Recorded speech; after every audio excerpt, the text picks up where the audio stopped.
élection pour vous ce soir. Est-ce que vous avez un mot pour vos électeurs, les remercier? Un grand merci pour les électeurs qui sont plus de 21 000 à s'être mobilisés dans les urnes, d'avoir été au rendez-vous de l'espoir qu'on voulait proposer et qu'on a proposé. Nous, on a été sur le terrain toutes ces dernières semaines. On a eu des centaines de bénévoles, souvent apartisans, qui sont venus parce qu'ils croyaient à l'espoir de cette nouvelle union populaire, écologique et sociale. Et je suis ravie de voir que les Lyonnais et les Lyonnaises sur la 3e circonscription du Rhône ont été au rendez-vous de cet espoir. C'est une victoire pour vous, le fait qu'Emmanuel Macron n'ait pas eu la majorité absolue?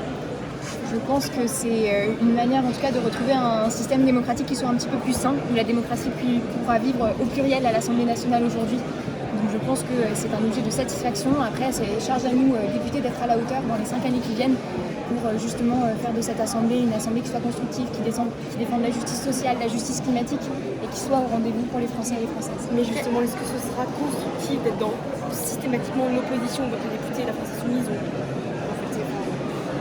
il y a énormément d'amendements sur le projet de loi qui a été porté par le gouvernement sur les 5 dernières années, l'emportation en 17. Est-ce que ça, c'est vraiment constructif? On verra si le gouvernement est capable de faire preuve de maturité face à l'urgence sociale à laquelle nous faisons face. Nous, à gauche, on a fait preuve de maturité, on a su se réunir sur ce qui était l'essentiel pour répondre à l'urgence des Français et des Françaises. Quelles vont être les actions prioritaires là? Alors déjà, on va se constituer en groupe les uns et les autres, donc on a quelques semaines, l'installation c'est le 28, et ensuite la première loi qui passera, ce sera la loi sur le pouvoir d'achat. Donc ça sera bien évidemment ce que nous défendrons à l'Assemblée. Vous connaissez tous et toutes le programme de la NUPES sur ces sujets-là. Nous avons de l'ambition et c'est ce que nous porterons dans l'hémicycle. Et vous pourrez vous accorder sur certaines propositions de la majorité, par exemple? À nouveau, si le gouvernement se montre à la hauteur pour les Français et les Françaises, tout est sur la table. Merci.